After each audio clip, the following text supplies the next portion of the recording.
Bonjour à tous et bienvenue sur le podcast « Et si on allait au théâtre ce soir ?» Je suis Sacha et je suis passionnée de théâtre et spectacle en tout genre. Sur ce podcast, je reçois à mon micro des personnalités du monde du spectacle. Comédiens, metteurs en scène, auteurs ou autres, l'idée c'est de vous faire découvrir les coulisses de ce monde où tout n'est pas que paillettes. Et pour cette deuxième interview, je reçois Marianne Favreau.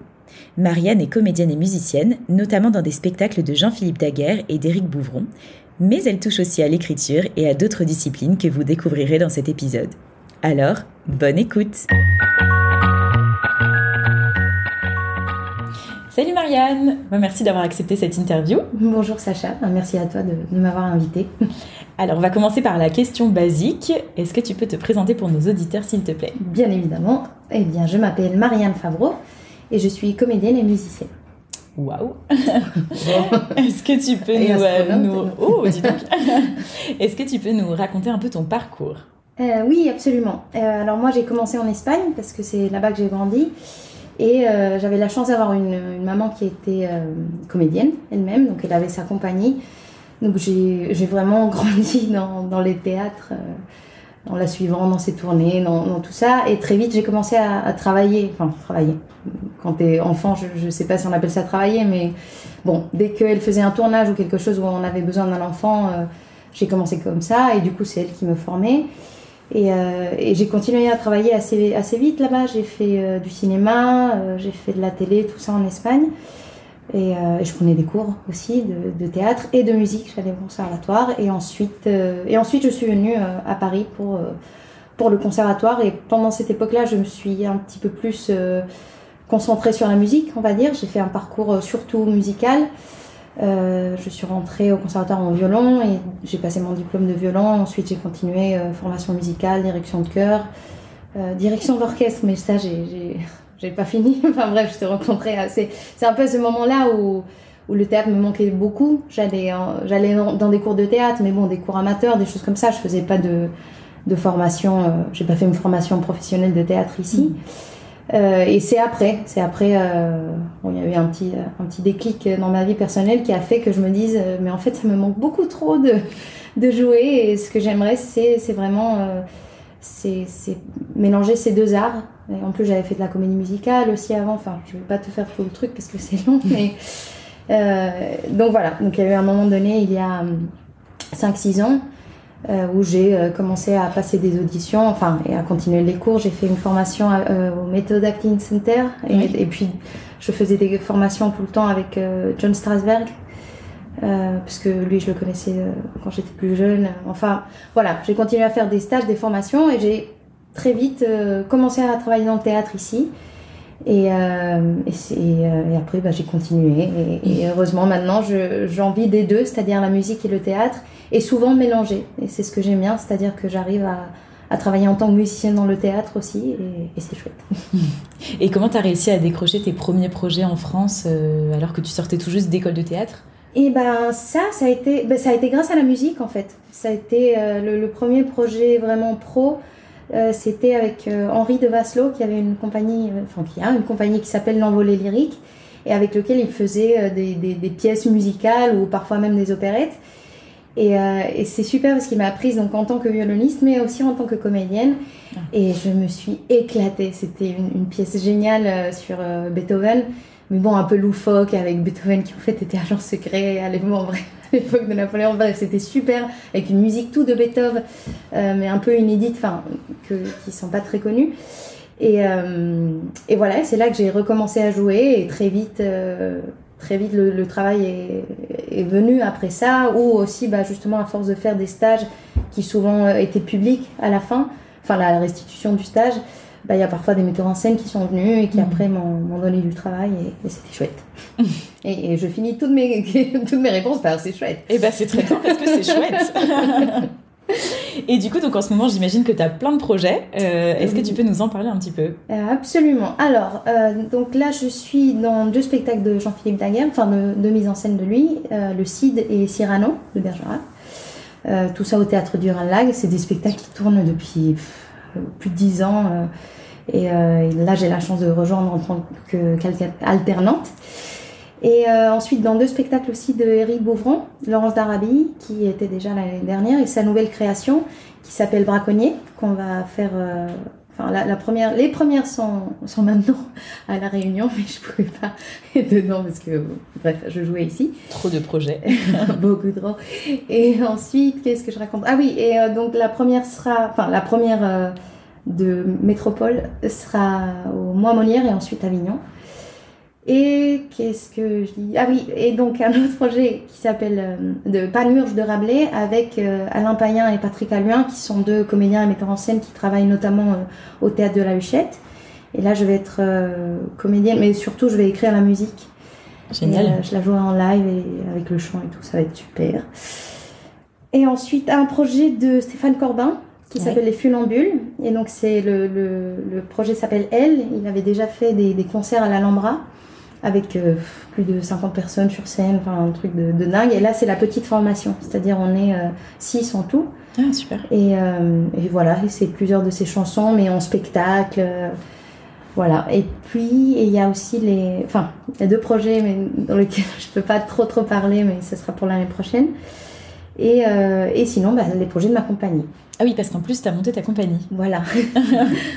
Et c'était il y a combien de temps? Ça s'est passé comment? Alors la compagnie, c'est quelque chose que j'avais envie de faire depuis très très longtemps, de monter mes propres projets, mais je reconnais que toute seule, surtout toute la partie administrative, ça me faisait flipper. Je me disais, mais je ne vais pas savoir faire ça toute seule. Enfin, j'avais vraiment pas envie de cette partie-là, ce qui fait que j'ai toujours un peu mis de côté, jusqu'à ce que j'ai rencontré Valerio Zaina, qui est un comédien avec qui il y a eu une entente très très bonne au niveau du travail, et très vite on a voulu travailler ensemble et surtout créer quelque chose ensemble. Donc à 2 on s'est mis, on a créé la compagnie, l'association, et la vérité c'est qu'il a fallu qu'arrive le confinement pour avoir le temps de faire ça. Donc le confinement dans ce sens-là, ça a été une bénédiction parce que ça nous a permis et de créer la structure et de créer le premier spectacle entre les 2 confinements, parce que du coup ça donnait le temps d'écrire, de faire de la recherche. Et puis et le 2e confinement pour créer, tout simplement. Et qu'est-ce que c'était alors ce premier spectacle de la compagnie? Eh bien, à la base, on avait commencé pendant le confinement à écrire un autre spectacle complètement différent, très sérieux, sur un peintre du XVIe siècle, blablabla. Mais plus le confinement avançait, plus on se rendait compte qu'on avait plutôt besoin de quelque chose de plus joyeux. Et du coup, on est parti sur une comédie. Et on avait très très très envie de travailler avec ces mariachis-là, donc surtout avec Elio Monroy. On avait envie qu'il compose parce que c'est un musicien exceptionnel. Enfin, on avait envie de musique mexicaine, quoi. Un truc comme ça, chaud. Et tout ça, on a commencé à lire sur l'époque. Sur l'époque, qu'est-ce que je raconte? Sur le pays. Et du coup, on est tombé sur l'époque, et plus précisément sur la Californie mexicaine, parce qu'en très peu de temps, cette partie de terre a été colonisée par les Espagnols, ensuite mexicaine et ensuite américaine. Enfin, c'est vraiment... la Californie a une histoire absolument exceptionnelle, notamment à cette période-là. Et voilà, et on a écrit une histoire qui est une comédie simple, entre guillemets, dans le sens où c'est vraiment tout public. Les enfants passent un très très bon moment, mais il y a aussi quand même un petit... pas une morale, mais bref, il y a une petite histoire quand même par rapport à ce qui se passait à l'époque et qui résonne beaucoup maintenant aussi. Et tu fais aussi de l'escrime, c'est ça? Oui, ça c'est une passion depuis très très longtemps. J'ai vraiment grandi en étant absolument fan de tout ce qui est KPDP, que ce soit les romans, les films, les dessins animés. Et du coup, j'ai commencé l'escrime sportive à 14 ans. Okay. Et j'ai fait ça pendant longtemps, je faisais de la compète et tout. Et après, quand je suis arrivée en France, j'ai complètement arrêté jusqu'à ce que j'ai découvert cette chose incroyable qu'est l'escrime artistique, historique et de spectacle. J'ai découvert ça un peu par hasard au musée des Invalides. Il y avait une performance d'une compagnie. Et je suis tombée j'ai fait, mais quoi? Mais ça existe encore, les mousquetaires? Et je suis allée parler très très vite tout de suite au maître d'armes qui s'appelle Philippe Tinguy. Et j'ai pu, juste après, aller à ses cours, enfin à sa salle d'armes. Et donc j'ai fait avec lui, et c'est lui notamment qui est donc le maître d'armes, qui a fait tous les combats du spectacle dont je te parle, de Juanito. D'accord, parce que du coup, toi, tu jouais aussi dans ce spectacle. Oui, pardon, oui, je jouais aussi. Et du coup, tu faisais je sais pas comment on dit, tu faisais des armes, Oui, bon, il y a de l'escrime, quoi. Il y a de l'escrime, ok.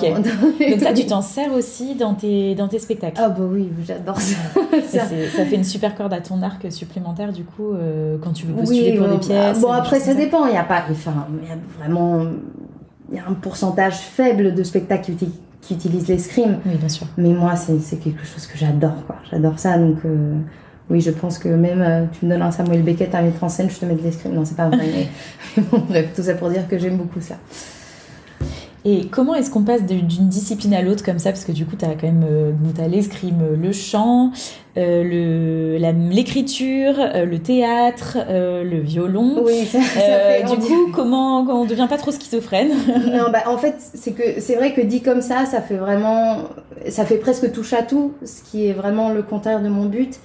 Et c'est pas vrai. C'est-à-dire que, en fait, ça... Quand je le dis comme ça a l'air de beaucoup de choses en même temps, mais c'est pas vrai, je fais jamais tout en même temps. Déjà, c'est par période de ma vie, c'est-à-dire la période où j'ai fait tout ça, direction de chœur, direction d'orchestre, violon, je faisais presque que ça. C'est-à-dire, et maintenant, par exemple, que je fais beaucoup de théâtre, je fais quasiment plus de musique classique, en tout cas pas professionnellement. Donc, c'est aussi des périodes de vie. C'est pas comme si je faisais tout en même temps, vraiment tout le temps. Après, il y a certaines disciplines qui, en fait, elles vont très très bien ensemble. C'est-à-dire, déjà, quand t'es comédien et que tu fais de la comédie musicale, tu chantes, tu danses, tu joues, et c'est pas choquant. C'est-à-dire, c'est des disciplines que tu peux savoir faire bien et faire ensemble, et ça va. L'escrime, c'est un peu comme la danse, finalement. Enfin, pardon, l'escrime artistique. Hein. Je parle pas de l'escrime sportif, mais disons que c'est un art corporel. Et ensuite, le violon et les autres instruments, je suis peut-être plus la meilleure violoniste du monde. C'est-à-dire que effectivement, je travaille plus 8 heures par jour comme quand j'étais au conservatoire. Donc forcément, il y a ça aussi, c'est que ça dépend de ce que demande chaque chose. Oui. Si je vais avoir un spectacle, comme par exemple le Cyrano. Cyrano, je suis violoniste dedans, la partition est extrêmement technique. Là, j'ai dû me remettre à bosser comme une tarée pour arriver à bien jouer ça, quoi. Donc c'est aussi ça, c'est aussi par période. Ouais, d'accord. Et comment est-ce que tu sélectionnes tes projets? Parce que tu en as plein, j'imagine que tu es appelé, que tu passes des auditions et que tu peux pas tout prendre. C'est quoi tes critères de choix? Eh bien, pour moi, c'est très difficile de choisir. C'est vrai que je suis pas très réaliste parfois avec la notion du temps. Et c'est quelque chose que j'essaie d'apprendre maintenant aussi, c'est à dire non à des projets qui me plaisent. Et pour l'instant, en fait, j'ai beaucoup de chance parce que j'ai tout le temps du boulot, et c'est plus dire non, comme je te dis, qui pour moi est compliqué. Là, par exemple, cette année, ce qui s'est passé, c'est que je me rends compte que je suis beaucoup musicienne dans des spectacles.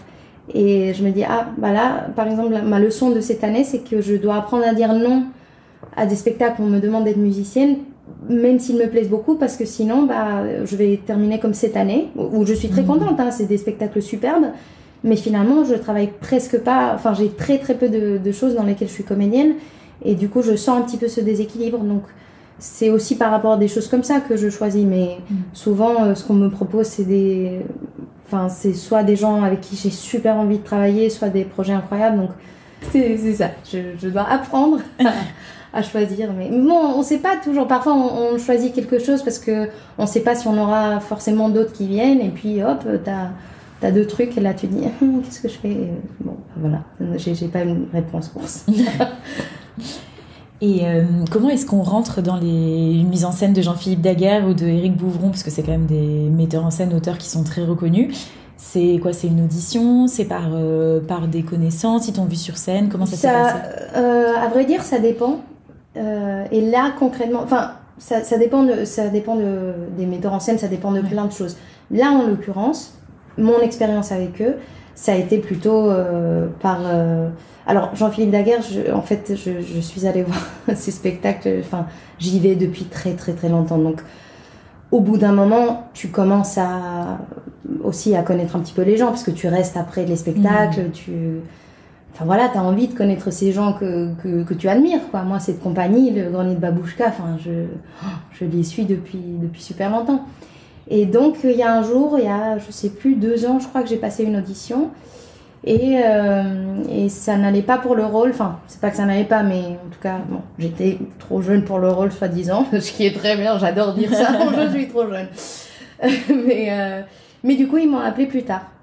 Ok, donc voilà, donc pour dire que parfois on passe une audition et même si on l'a pas sur le moment, c'est ce que Charlotte, enfin parce que là c'était Charlotte Matzneff pour qui j'avais passé l'audition, mais c'est ce qu'elle m'avait dit. Elle m'avait dit écoute, de toute façon ton profil m'intéresse, ça viendra, et c'est venu, donc voilà. Et pour Bouvron, ça a été à travers un violoniste qui s'appelle Raphaël Maillet, qui est un violoniste exceptionnel, c'est vraiment un des violonistes les plus incroyables que je connaisse, qui lui travaillait déjà avec Bouvron. Bouvron avait mis en scène son spectacle La Truite, qui est un spectacle, tu l'as vu? Je l'ai pas vu, mais je vois ce que c'est. C'est génial. Et ensuite, quand il a fait Laurence d'Arabie, il a fait appel à Raphaël. Et Raphaël m'a tout de suite dit écoute, moi je sais que j'aurais besoin d'un remplaçant et j'ai besoin de quelqu'un qui puisse faire du violon, mais qui sache aussi gérer une scène, une mise en scène, nanana. Il a dit je veux que ce soit toi. Et donc j'ai dit bien sûr. Et comme ça s'est bien passé, je pense, pour Laurence d'Arabie, ensuite Eric il m'a demandé de faire sa prochaine création. Donc tu seras au Festival d'Avignon cet été. Absolument. Et on viendra te voir, bien sûr. Oui. Et justement, donc le festival, ça fait plusieurs années que tu le fais, que tu joues là-bas.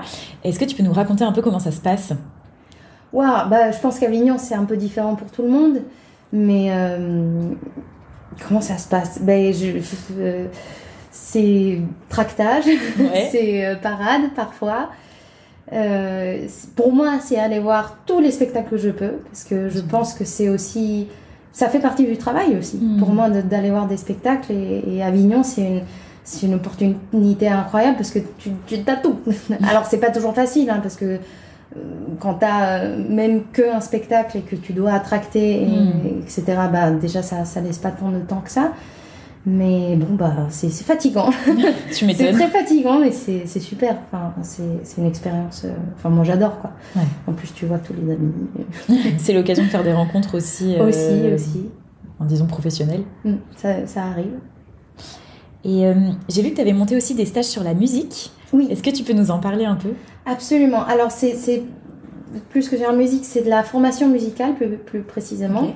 C'est-à-dire une jolie façon de dire solfège, parce que solfège, les gens n'aiment pas. Plus rêver, voilà. C'est vrai. Et en fait, j'ai fait ça parce que c'était plusieurs amis comédiens qui me l'avaient demandé à un moment donné, parce que en étant musicienne, souvent dans les spectacles, je suis soit amenée à jouer de la musique, soit amenée à faire un petit peu de direction musicale, ne serait-ce que quand il y a des chants, peut-être a cappella parfois. J'ai souvent aidé des compagnies. Pour chanter juste, chanter en rythme, tout ça, direction de chœur. Et souvent, il y en a beaucoup qui savent chanter, mais tout ce qui est notion musicale basique, ils galèrent. Et en fait, c'est quelque chose d'assez pénible dans une prod, surtout musicale. Bon, ça va, quand c'est juste des chants a cappella, c'est pas là, t'as pas forcément besoin de savoir du solfège, mais t'as beaucoup de comédiens qui savent jouer un petit peu d'un instrument, qui savent un petit peu chanter et qui voudraient faire plus ça, mais ils n'ont ni le temps d'aller dans un conservatoire ni autre chose, et pourtant ils ont cette envie d'avoir ces notions de base, ou en tout cas de comprendre, parce que la musique finalement c'est un langage, et il y a des choses, c'est vrai que quand tu les connais pas, ça a l'air d'être super compliqué, un monde mystérieux, impénétrable, alors qu'en fait, voilà, moi je propose ce stage d'un week-end qui est assez intense, c'est vrai, mais dans lequel justement toutes ces choses qui ont l'air hyper des mots que les musiciens disent, qui ont l'air d'être une espèce de langue bizarre, pour déchiffrer tout ça, pour montrer que c'est pas si compliqué, et surtout que c'est passionnant en fait, qu'une fois qu'on commence, ce côté mathématique, logique de la musique, qui est en fait, c'est vraiment passionnant, parce que c'est comprendre une beauté. Alors évidemment, il y a une partie de la musique, de cette vraie beauté, que non, il n'y a pas d'algorithme, je ne sais pas, parfois c'est magnifique, parfois c'est pas beau, alors que c'est écrit presque pareil. Bon, ça c'est la partie qu'on ne peut pas expliquer, mais c'est un peu partout. Mais par contre, il y a une partie totalement explicable, l'harmonie, le rythme, etc. Et ça, quand on commence à le comprendre, mais ça nous ouvre des portes, que ce soit pour interpréter, pour composer soi-même, parce qu'on n'a pas besoin d'être musicien professionnel pour composer une chanson pour un spectacle ou autre. Et c'est ça que j'aime bien, que j'aime travailler avec les comédiens qui veulent bien faire ce stage. Et toi, tu continues de te former aussi ou t'as plus le temps? Oui, alors, j'ai beaucoup moins le temps, mais je fais des stages dès que je peux. Là, justement, j'ai fait un stage avec Rick Bouvron en tant que comédienne et j'ai adoré, c'était génial. Non, j'adore faire des stages, j'en fais dès que je peux. Alors après, des formations longue durée, ça c'est plus compliqué. Mais je continue, des cours de danse, des stages quand je peux. Et puis, chaque spectacle, c'est une formation en vrai. Bien sûr. Parce que c'est ça aussi, tu m'avais dit avant, qu'est-ce qui me faisait choisir des spectacles, des projets, c'est souvent ça aussi, c'est le challenge. C'est-à-dire que je me suis rendu compte très vite que les spectacles, ou que ce soit au niveau musical, alors sans prétention, mais quand c'est un niveau un peu trop...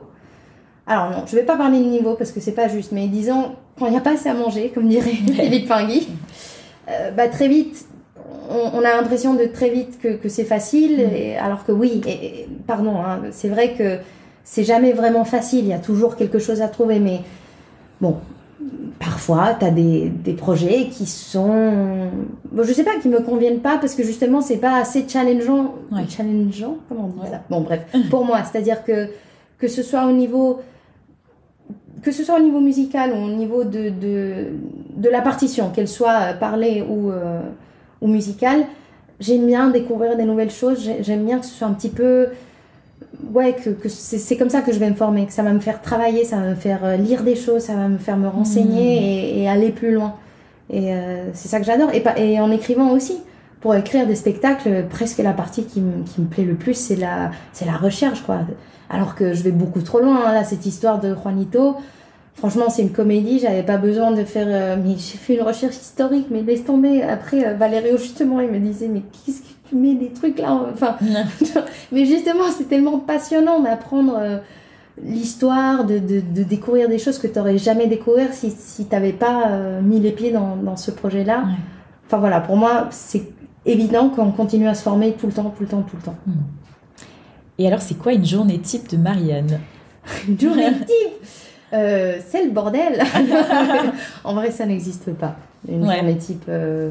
mais c'est ce que j'ai voulu toute ma vie. Alors parfois ça manque, je vais pas mentir. Et justement, les semaines où je fais un stage ou une résidence et que toutes les journées sont un petit peu pareilles, franchement j'adore. C'est vrai, t'aimes bien? Oui, en fait j'aime beaucoup parce que voilà quoi, t'as une semaine où tu sais que tu vas te lever tous les jours à la même heure, que tu vas travailler ici, travailler ça, et que tu finis, et j'aime beaucoup, ça me fait un bien fou. Alors après, j'aimerais pas faire ça toute l'année parce que sinon j'aurais pas choisi ce travail-là, mais non, c'est clair qu'en dehors des résidences et des stages ou d'Avignon, il n'y a pas de journée type, quoi. C'est toujours... voilà, une journée type, ça serait aujourd'hui, quoi. Je travaille le matin, je répète le matin, le matin, il est 16h, j'ai fait que répéter, mais bon, je répète en journée. Après, je fais un autre truc comme ça avec toi et je joue le soir, quoi. Ouais, d'accord. Donc, tu joues ce soir? Oui, je joue ce soir. Tu joues quoi? Le CID, le Jadjal Live. Et qu'est-ce qui te plaît dans ce métier? Qu'est-ce qui te fait vibrer? Eh une de ces choses, c'est ça. C'est exactement le fait de... Alors, quelque chose qui crée beaucoup d'angoisse à d'autres gens, c'est-à-dire le fait de pas savoir de quoi demain sera fait, de presque pas connaître... je connais jamais ma vie un an à l'avance. Alors, pas chercher plus loin, impossible.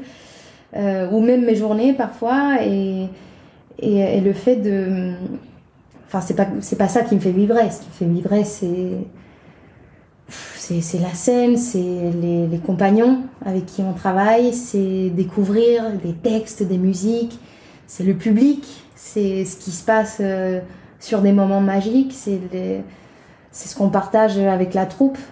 Tout ça, ça me fait vibrer. C'est presque compliqué d'imaginer autre chose après avoir vécu ça, en fait. Donc si c'était à refaire, tu referais pareil? Et alors, il y a des jours où je me dis que j'aurais peut-être aimé commencer plus tôt. C'est-à-dire, ne pas faire la grande pause théâtrale que j'ai faite pour ce truc de musique. C'est-à-dire que je pense que j'ai un petit peu suivi les peurs de ma famille ou les expectatives un petit peu de... En fait, c'est bête parce que si j'étais restée en Espagne, j'avais un agent, je faisais la télé, je faisais des films, franchement, j'aurais pu rester là-bas et tout ça. Bon, après, je regrette pas du tout d'être partie parce qu'au contraire, déjà à l'époque, je sentais qu'il fallait que justement que le monde s'élargisse. Non, c'est pas du tout le monde qui devait s'élargir, c'est moi plutôt qui devais m'élargir. Mais je pense que je regrette d'avoir eu quand même tout un moment où j'ai suivi un rêve qui n'était pas vraiment le mien. C'est-à-dire cette histoire... C'est pas pour rien qu'une fois que j'ai eu mon diplôme de violon, je me suis pas mis à faire des auditions pour rentrer dans un orchestre. Je voulais pas faire ça. Je voulais pas être violoniste professionnelle, juste ça. Donc j'ai continué. Enfin, mon excuse ça a été direction d'orchestre maintenant, parce que je me disais que voilà, il y avait pas plus prestigieux que ça dans la musique classique et que comme ça, que ce soit mes profs, ma mère et tout le monde serait fier de moi et voilà, je serais chef d'orchestre, en plus une femme, voilà, incroyable. Et j'ai suivi cette voie alors que j'adore ça, hein, c'est génial la direction d'orchestre, mais en vrai j'ai rien à dire là-dedans. J'ai tout à admirer de ça, j'adore ça, c'est magnifique, mais c'est pas là où c'est pas ta place. Non, c'est pas ma place. Donc oui, parfois je regrette ça. Alors maintenant j'essaie de me dire non, mais non, regarde, t'as appris beaucoup grâce à ça, et c'est vrai. Donc parfois je regrette pas non plus. Mais oui, il y a des jours où je me dis, franchement, si j'avais pu commencer avant à vivre mon rêve, déjà j'aurais été beaucoup plus heureuse pendant cette période-là. Et puis, mais bon, on apprend de tout, donc c'est comme ça. Et c'est quoi ton souvenir de scène le plus marquant ? Souvenir de scène, là, pareil, j'en aurais plusieurs. T'as le droit d'en raconter plusieurs. C'est vrai, ok. Alors, je pense qu'il y en a un que je dois justement à mon premier, enfin, pas mon premier, mais un de mes... En vrai, le premier, ce serait plutôt dans le cinéma. Quand j'étais petite, j'ai eu la chance de tourner dans le premier film de Malkovich en tant que réalisateur. Et ça, c'est un de mes plus beaux souvenirs de tournage, en tout cas. Ça doit être quelque chose, quand même. Oh, c'était... Bon, alors, à l'époque, je savais pas du tout qui était Malkovich. Et celui qui jouait en plus Enfin, je faisais sa fille, c'était Javier Bardem. Oh. Pareil, j'avais aucune idée. Genre, j'avais 12 piges. Je sais pas, je me rappelle, quand je l'ai rencontré... parce qu'il y avait une première rencontre pour voir si ça matchait en tant que père-fille, enfin voilà. Et toute tranquille, je lui dis, bon, et toi, tu travailles dans quoi? Je lui ai dit, là, je viens de faire le dernier film d'Almodovar, et j'ai fait, je connais pas. Super, mais bon, j'avais 12 piges. Mais c'était un tournage dingue, c'était beau, c'était humain. Malkovich, enfin, c'est une super belle personne, et le film était beau, et puis j'ai travaillé avec parce que je faisais une danseuse, et à l'époque je faisais pas beaucoup de danse, en tout cas c'était danse classique et tout, et ils ont pris un chorégraphe espagnol qui s'appelait Goyo Montero, et à la base ils allaient me prendre une fille, comment on appelle, une doublure quoi, et Goyo il a dit non, viens, je vais te former, et du coup tous les jours après l'école j'allais le voir, lui il m'a formé dans la danse classique comme un fou, et il était dur mais il était incroyable, enfin. Et du coup, j'ai un souvenir de la dernière scène de ce film, qui est la scène justement où moi je dois danser, il y a Javier, mon père qui arrive, et ça, ce jour-là, ce tournage, c'était, vraiment, j'ai encore presque les larmes aux yeux quand j'y pense. Mais sinon, sur scène, il y a un souvenir que je dois vraiment à Henri de Vasselot, c'est-à-dire celui avec lequel j'ai vraiment remis les pieds sur scène professionnellement, et c'est qu'il m'a donné le rôle de Beethoven. Alors que franchement, je fais 1m60, je suis une femme espagnole, enfin vraiment, mais bon, j'avais une perruque, bref. Et j'étais juste trop contente parce que j'adore Beethoven. Et vraiment, je lui suis tellement reconnaissante de m'avoir donné ce rôle-là, surtout parce que après, il y a eu quelqu'un à Avignon qui a dit « mais c'est Beethoven !» Quelqu'un qui m'a... Et juste le fait que quelqu'un... Ça, c'est la magie du théâtre. Franchement, que quelqu'un voit le petit bout... et qui est Beethoven, alors que j'étais pas du tout crédible en Beethoven, vraiment pas du tout. Mais bon, c'était fou. Et la dernière, et après j'arrête, c'est là récemment, c'est dans Cyrano. Ouais. Avec, c'est Stéphane Doche, un comédien qui joue dans Le Grenier de Babouchka, et qui fait Cyrano depuis 10 ans, je crois. Et la première fois sur scène avec lui, parce que moi je joue le violon du coup et je suis l'âme de Cyrano, donc je suis tout le temps avec lui à ses côtés sur scène. Et vraiment les premières fois c'était très difficile pour moi de jouer tellement il est incroyable quoi. T'as envie que de le voir sur scène, donc j'étais sur scène avec lui, j'avais presque pas envie de jouer, j'avais juste envie de le contempler et d'être transportée par ce qu'il faisait lui tellement, et du coup j'oubliais même ce que je devais faire moi. Donc ça vraiment, en plus Cyrano de Bergerac c'est vraiment une des pièces que depuis toute petite je suis folle de ça, donc être sur scène à faire ça c'était assez dingue. En plus, le théâtre du Ranelagh, pour ceux qui ne connaissent pas, est quand même assez incroyable. En plus, ce théâtre, il faut y aller, vraiment, c'est magnifique. Vraiment, il faut. Est-ce que tu as une œuvre fétiche ? Ça va paraître bateau, mais oui, Cyrano, forcément, depuis toute petite. Non, mais bon, après, je pense que tous les comédiens peuvent dire ça. Cyrano, franchement, ça marque tout le monde. Mais en plus, si t'es fan de KPDP, de Mousquetaires de cette période-là, et plus si t'es une romantique éperdue, forcément Cyrano, c'est... Oui, je pense que ça... Je pourrais dire que c'est une de mes œuvres fétiches. Après, j'en ai d'autres, mais... Allez, vu que je l'ai jouée hier et je la joue dimanche encore, on va dire que c'est ça pour aujourd'hui. Et est-ce que tu vas aussi au théâtre ? Ah oui. Ouais. Oui, tout le temps. Oui, que ce soit à Avignon, comme je t'ai dit, sans arrêt, ou... pour moi, ça fait partie du métier, en fait. C'est pareil. À partir du moment où tu fais un art vivant, si tu consommes pas de cet art-là, si tu vois pas ce qui se fait, t'es un peu aveugle, quoi, parce qu'il faut savoir ce qui se fait. Après tu peux apprécier ou pas, hein, mais... et puis c'est pas parce qu'il faut, c'est parce que si tu fais ça, c'est parce que t'aimes ça normalement, non? Donc je perds pas du tout la capacité de m'émouvoir en tant que public.